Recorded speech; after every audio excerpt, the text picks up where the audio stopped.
Okay, so I was reading Genesis chapter 19, verse 26, Amplified Version, which says, "But Lot's wife from behind him foolishly, longingly looked back toward Sodom in an act of disobedience, and she became a pillar of salt."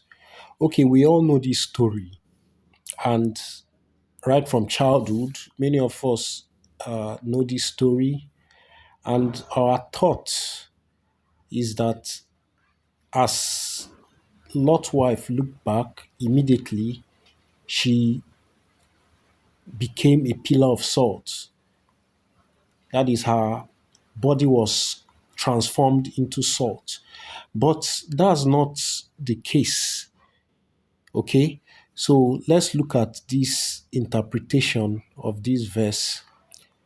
So look at what it says. It says, Lot's wife not only looked back to where her interests were, but perhaps lingered behind and was overtaken by the fire and brimstone. That is the fire which God rained down from heaven.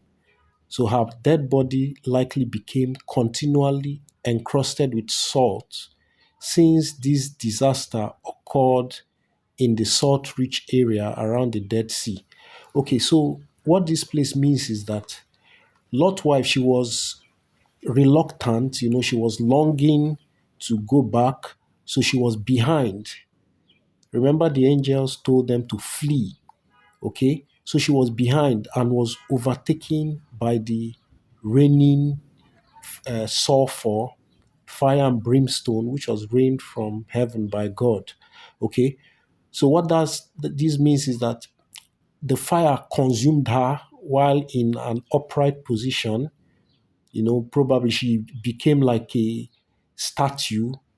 When fire consumes an animal, it becomes stiff in the same position it was. So, because that area is rich in salt, it's a salt rich area around the Dead Sea. So, with time, her body was covered with salt, you know, piles of salt covered her body. So, she became like a statue of salt. That was why the Bible said Lot's wife looked back and became a pillar of salt.